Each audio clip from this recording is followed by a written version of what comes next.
আর এই মুহূর্তে সাংবাদিকদের মুখোমুখি হয়েছেন মুখ্যমন্ত্রী মমতা বন্দ্যোপাধ্যায়।14th floor में आ जाइए कॉन्फ्रेंस हॉल में जल्दी से।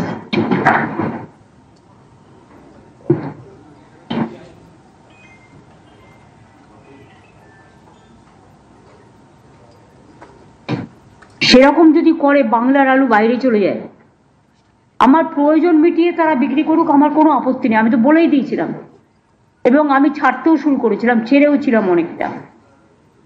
কিন্তু বাংলাকে দাম বাড়িয়ে অন্য জায়গা থেকে মুনাফা করব আর আমি আলু চাষিদের জন্য ইন্স্যুরেন্স করব, দুটো একসাথে হতে পারে না।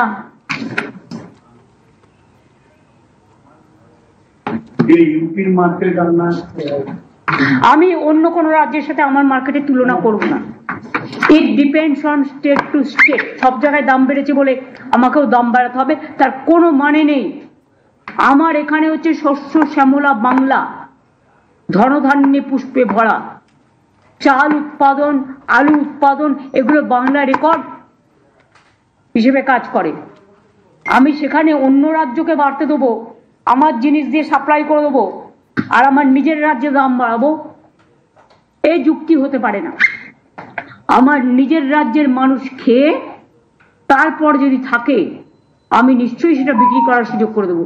ইভেন আমি একথাও বলেছিলাম যে তোমার যদি পড়ে থাকে আমি ICDS নিয়ে নেবো, আমি মিড ডে মিলে নিয়ে নেবো, তোমাদেরটা যাতে নষ্ট না হয় আমরা দেখব। নতুন আলু উঠতে উঠতে জানুয়ারির লাস্ট উইক বা ফেব্রুয়ারির ফার্স্ট উইক ছাড়া হবে না। সবটাই যদি আপনারা ছেড়ে দেন শুধু বাইরে বিজনেস করবার জন্য, বর্ডার দিয়ে এগুলো যাচ্ছে, আবার কন্ট্রোল করো। আর তার আগে স্টক আমাকে দেখাবে কত ছিল, কত বেরিয়েছে, এখন কত আছে। কারণ আমি তো রেখে দিতে বলেছিলাম আপ টু জানুয়ারি আমাদের স্টকটা, শুধু বীজের জন্য আলু যেটা লাগে সেটুকু রেখে। তো কেন এটা হলো না এবং আমাকে কেন জানানো হলো না? আমি বলেছিলাম 1 লক্ষ করে করে আমি ছাড়বো, ছাড়তেও শুরু করেছিলাম, তারপরে যতটা পেরেছে নিয়ে নিয়েছে।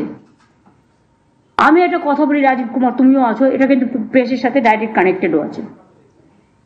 কিছু জিনিস ইমিডিয়েট ইউ টেক কেয়ার, হয়তো তুমি চেষ্টা করো কিন্তু local police is not helping. সবাইকে বলছি না, আমি একাংশ। পলিটিক্যাল নেতাদের নামে সবাই বদনাম করে বেশি, 5 টাকা খেলে 500 টাকা বলে দেয় চোর। কিন্তু পলিটিক্যাল নেতারা টাকা খাওয়ার আগে 10 বার ভাবে জনগণের টাকা খাওয়া কি উচিত, তাদের নিজস্ব একটা দায়বদ্ধতাও থাকে। কিন্তু লোয়ার লেভেলে কিছু অফিসার, কিছু কর্মী যারা এই গভর্নমেন্টকে ভালোবাসে না, এবং তোমার পুলিশেরও কিছু লোক, তারা টাকা খেয়ে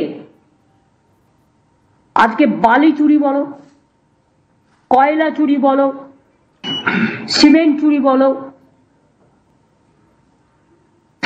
জয়গাঁওতে এত পাথর পড়ে আছে, ভেঙে কেন তোমরা টেন্ডার করছো না?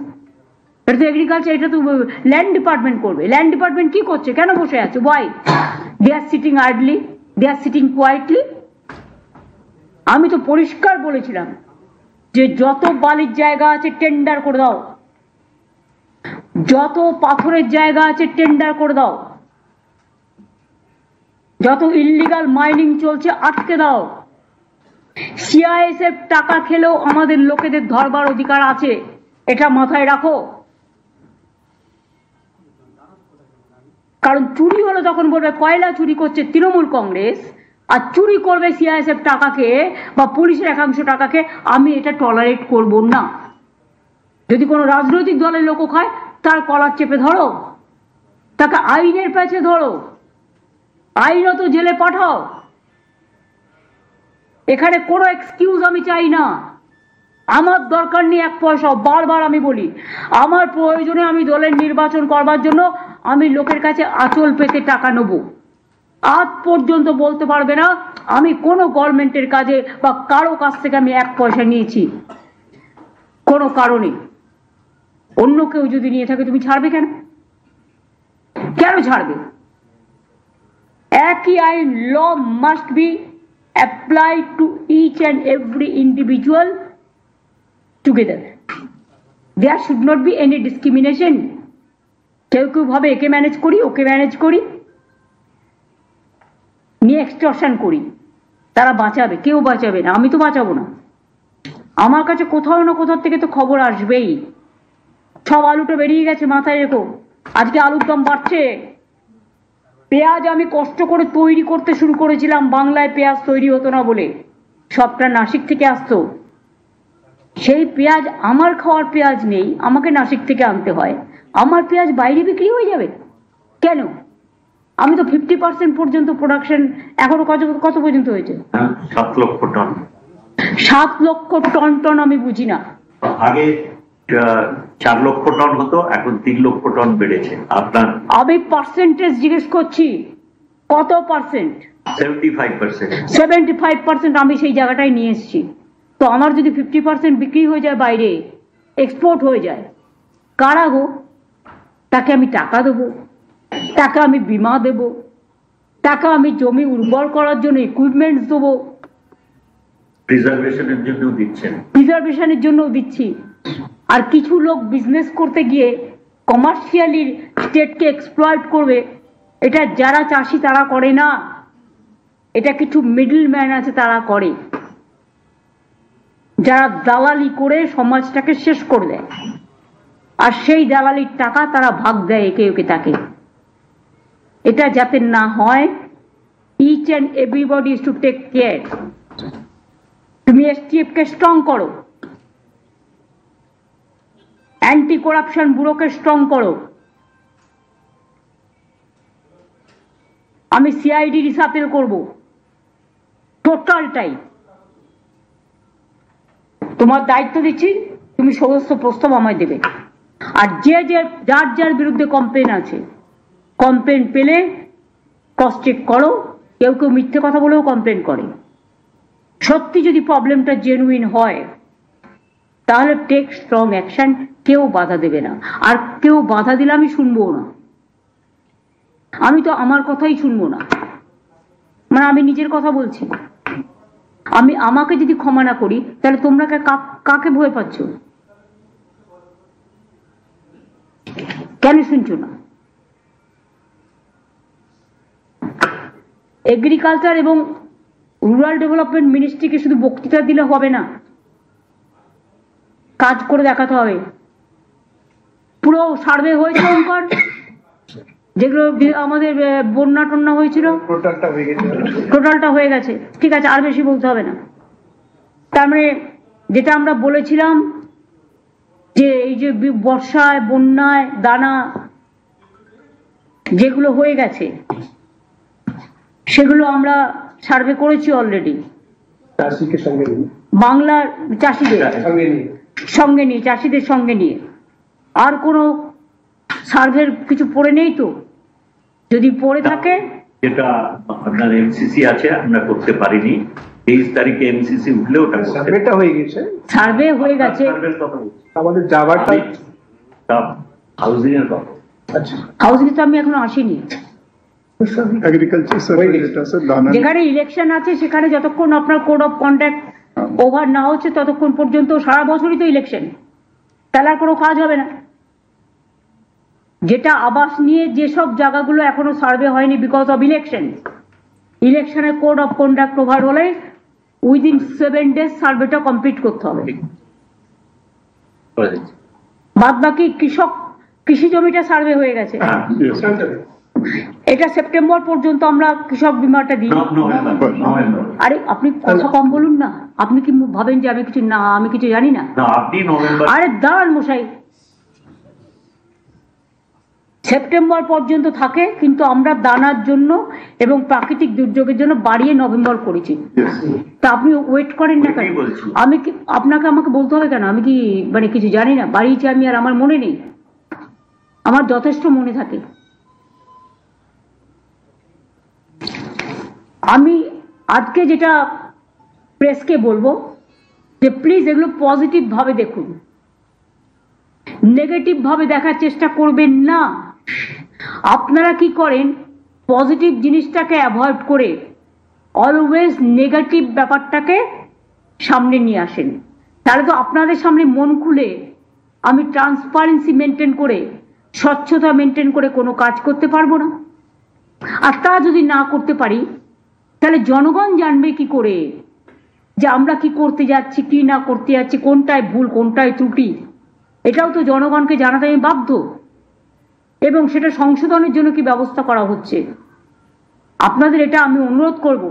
আমি জানি কোনো কোনো চ্যানেল আমার একদম 100% এগেনস্ট, তারা একটাও পজিটিভ দেবেন না, টোটালটাই নেগেটিভ আর নেগেটিভ করবেন।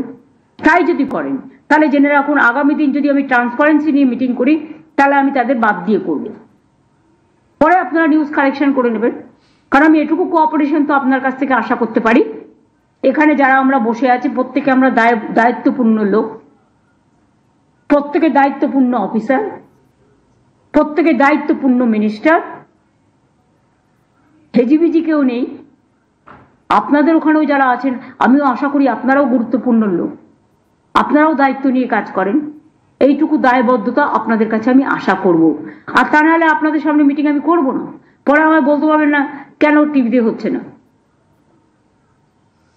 কেন আমাদের সামনে হচ্ছে না, লাইভ স্ট্রিমিং কেন হচ্ছে না। এটা আমার একটা পার্ট, যা ইনস্ট্রাকশন দেওয়ার আমি দিয়ে দিলাম। টাস্ক ফোর্সের মিটিংটা ইমিডিয়েট করো, দেখে নাও।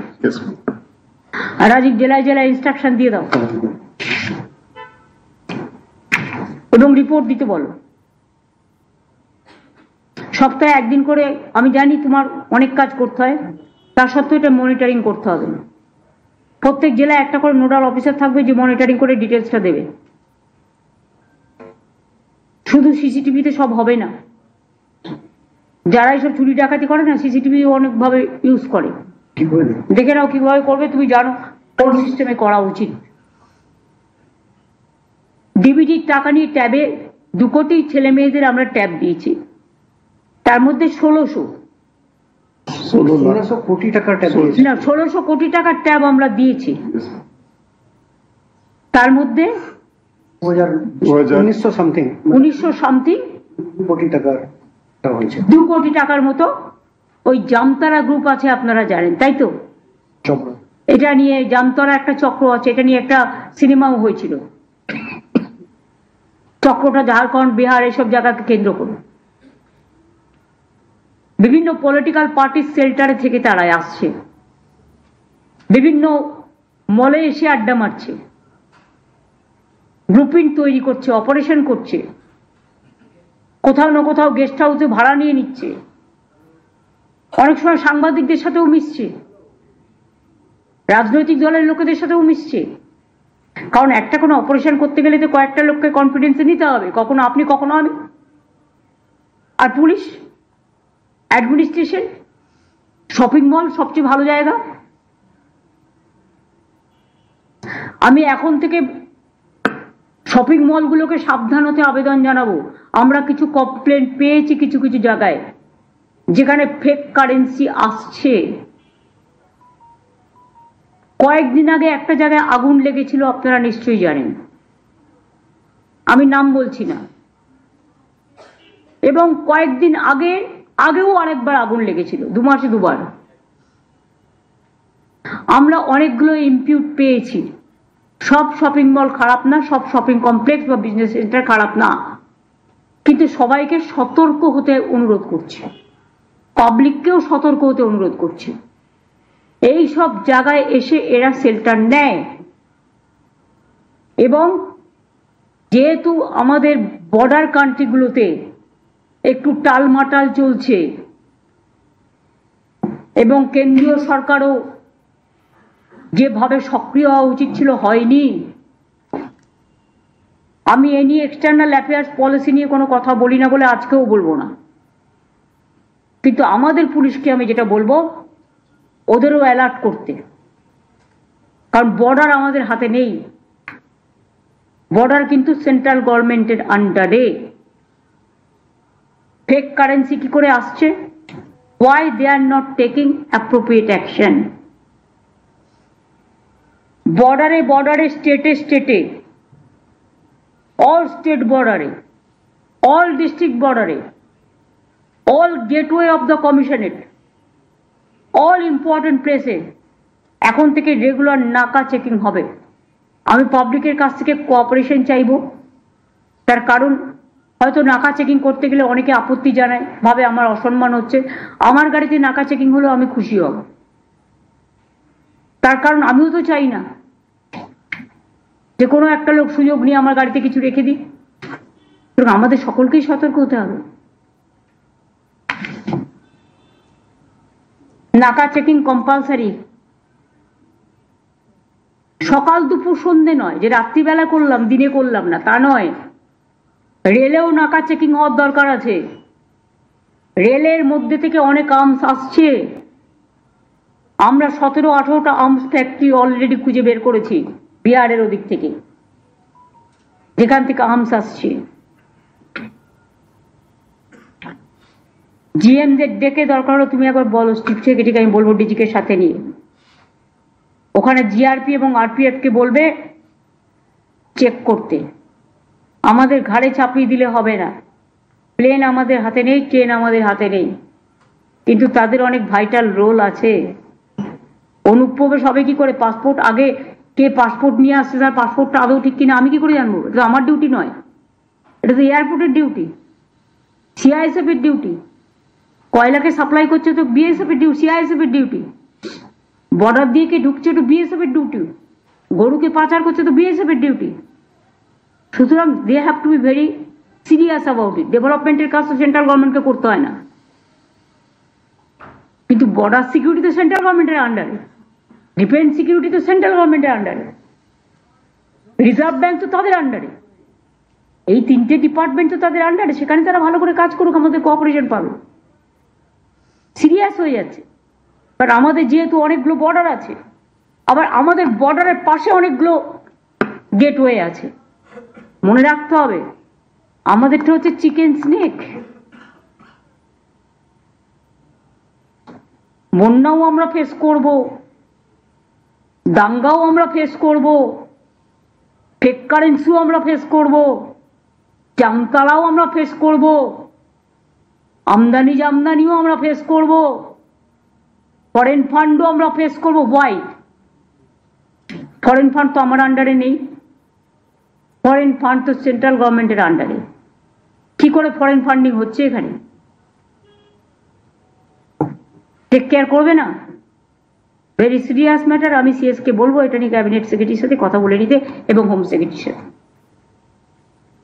এবার আমার কতগুলো ঘোষণা আছে, আমি প্রেসের সামনে বলবো এটাকেও গুরুত্ব দিতে, কারণ হাজার হাজার মানুষের ব্যাপার আছে। মনে রাখবেন, আপনাদের যখন একটা টিভির মাধ্যমে খবরটা লোকে পায়, তারা অনেক খুশি হয়ে যায়, এতে টিআরপি বাড়ে, কমে না। কৃষক বন্ধু 24-25 রবি মরশুমের জন্য আমাদের কৃষক বন্ধু প্রকল্প আছে, আগেই আমরা করেছি। 24-25 রবি মরশুমের জন্য কৃষক বন্ধু নতুন প্রকল্পে 1,08,95,000 কৃষককে, সংখ্যাটা আবার বলি, 1,08,95,000 কৃষককে মোট 2,943 কোটি টাকা সহায়তা প্রদানের সূচনা করা হলো। আগামীকাল থেকেই টাকা ছাড়া হবে। এর মাধ্যমে আপনারা কয়েক কোটি দর্শককে পৌঁছে গেলেন, রিচ করলেন। Yes or no?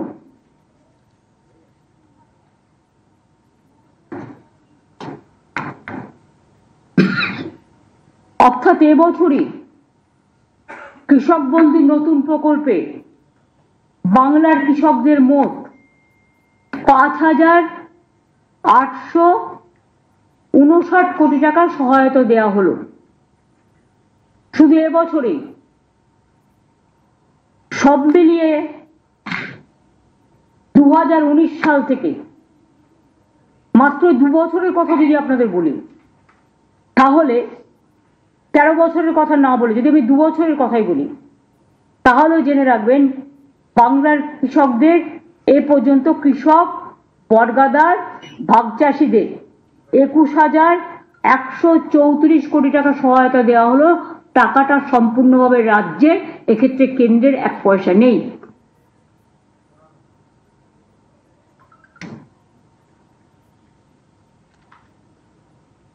Am I clear? অন্তত হাত তুলে একজন দেখান, বুঝেছেন? ওই দীপঙ্কর নন্দী বুঝলে হবে না, ও শুনবে আর লিখবি আর।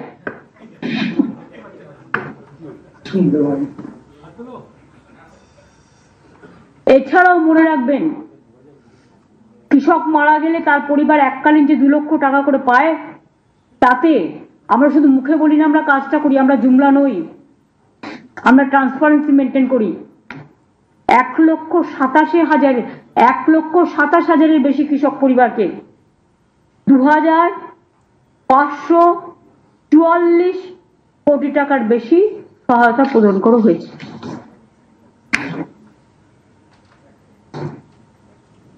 এছাড়াও শস্য বীমা প্রকল্প মানে ক্রপ ইন্স্যুরেন্স, আগে চাষিদের টাকা দিতে হতো, কিন্তু এখন চাষিদের টাকা দিতে হয় না, আর সেন্ট্রাল গভর্নমেন্টের টাকা আসে না, আমরা দিই 100%। 1,02,00,000 কৃষককে বাংলা শস্য বীমা রাজ্য সরকারের নিজস্ব তহবিল থেকে আরো 3,221 কোটি টাকা সহায়তা করা হয়েছে।